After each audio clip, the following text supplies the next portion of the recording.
안녕하세요. 김태훈의 현명한 투자자 방송 시작하겠습니다. 오늘은 SK 오션 플랜트에 대해서 좀 말씀을 드리겠는데요.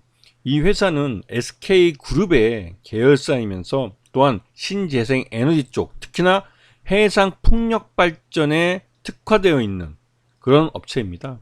주로 이제 플랜트 쪽, 즉 그 바다 쪽 서해안이나 이런 데 가시다 보면 아주 크게 쏟아 있는 그 해상 풍력 발전소를 보시게 될 텐데요.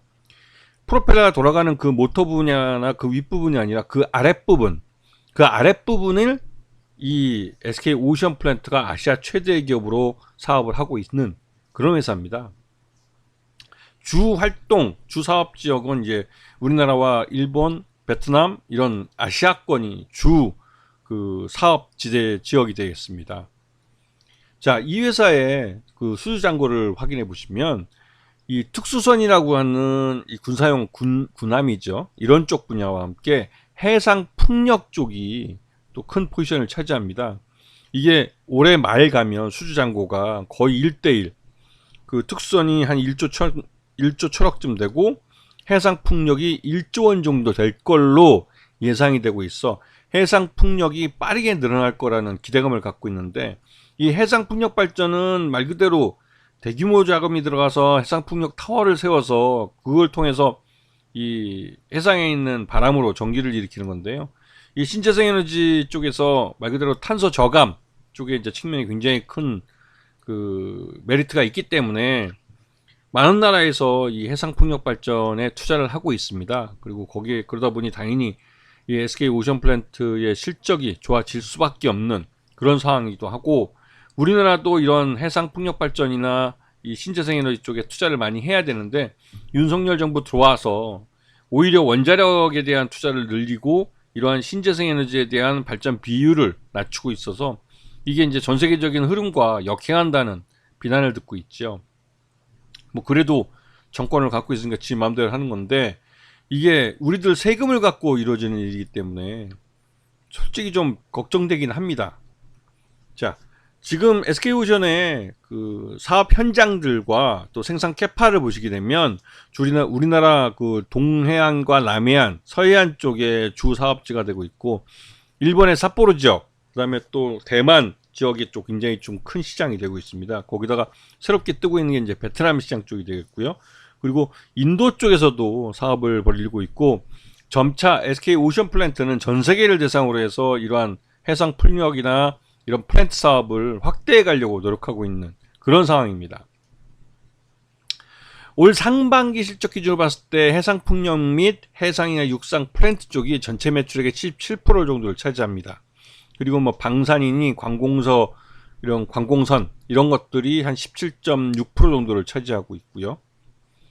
자, 이 한국 해상풍력 시장 현황이 올 1분기 기준으로 봤을 때 지금 작년 5월 달에 윤석열 정부 들어서면서 그 직전에 있었던 그 이 인수위 쪽에서 이제 서해안 그 해상풍력 발전 단지를 둘러보고 이 서해안 해상풍력 발전 프로젝트에 대해서 전면 재검토를 하겠다고 그 말이 나왔고, 실제로 지금 미정이라고 나와 있는 그 이런 준공 예정일이 미정이라고 나와 있는 것들은 대부분 이런 그 윤석열 정부 들어와서 투자가 보류되거나 연기되면서 이 실제로 사업이 될지 안 될지 모르는 그런 상황에 놓여 있는 쪽입니다. 대부분 다 이제 이 서해안 쪽 이쪽에 좀 많은 상황이고요.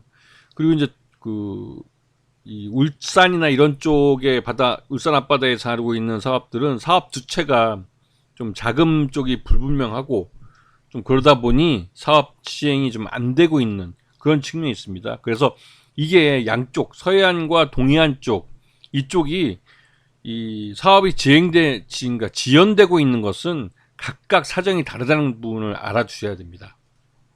자, 그 상반기 매출 기준으로 봤을 때 전년 동기보다 확실하게 늘어난 게 눈에 보이시죠?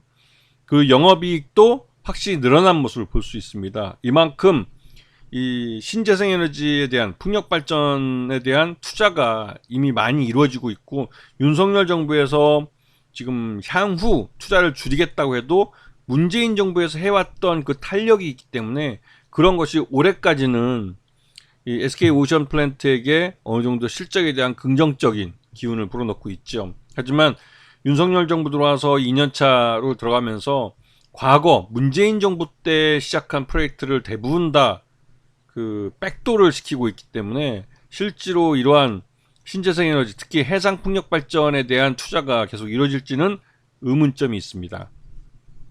그래서 지금 이 회사도 차입금이 점점 늘어나고 있어서 부채에 대한 부담이 좀 늘어나고 있는 상황인데, 이게 이제 프로젝트들이 빨리 진행이 되면 대부분 해소될 수 있는 것이지만, 프로젝트들이 이제 진행이 안 되고 지금처럼 지지부해질 경우에는 재무적으로 압박을 받을 가능성이 큰 거죠. 자, 최대주는 SK 에코플랜트라는 회사고요. 이 회사가 30.61% 정도 지분을 갖고 있어 안정적인 경영권을 갖고 있다고 평가되고 있습니다. 자, 하지만 그 SK오션이 2분기 실적 기준으로 봤을 때 적정 주가는 한 55,000원 정도로 평가되고 있지만, 이 회사는 해상 풍력이나 육상이나 해상 플랜트 같은 이 플랜트, 즉 정부 발주나 이런 사업에 많이 의존하고 있기 때문에 실질적으로 좀 한계가 좀 있습니다. 사업적으로 너무 한쪽에 70% 이상이 단일 사업 쪽으로 편중되어 있기 때문에, 이런 그 SK오션 플랜트는 신재생 에너지, 특히 해상 풍력 발전에 대한 투자가 이루어지면 실적이 좋아지고, 투자가 지연되면 실적이 나빠지는 그런 천수답 형태를 나타내고 있고, 이에 대해서 이제 그 SK 최태원 회장, 이분이 이제 그 대한상의 회장이기도 한데, 이러한 정부가 과감하게 이런 신재생 에너지나 이런 쪽에 투자를 해줘야 한다고 이제 코멘트를 날리고 있는데도 윤석열 정부는 요지부동이죠. 특히나 이 서해안 지역, 호남 지역에 대해서는 그 의외로 이제 그러니까 그 인수위 때도 그랬지만, 이런 서해안 그 해상 풍력 발전 단지에 대한 재검토 조치나 이런 것들 때문에 오히려 투자가 많이 위축될 수 있다는 그런 우려가 커지고 있습니다. 하지만 이제 SK오션 플랜트는 해외 외부에 그 사업을 점점 많이 벌리고 있어서 국내 사업이 위축되는 만큼 해외 사업을 더 늘리는 그런 쪽으로 타겟책을 삼고 있는 모습입니다. 그래서 그 올 하반기부터 해서 해외 쪽 플랜트 사업이 터져주면 그래도 실적 호전이 계속 이어질 수 있기 때문에, 그런 면에서 SK오션 플랜트의 실적에 대한 기대감이 지금 있는 상황이죠. 이거는 이제 2분기 실적까지 보고 봤을 때 확실히 저평가되어 있다고 시장에서 평가하고 있기 때문에 주가가 실적을 반영한 주가 흐름을 이제 하기 시작한 겁니다. 아시겠죠? 자, 오늘 방송 여기서 마치겠습니다. 감사합니다.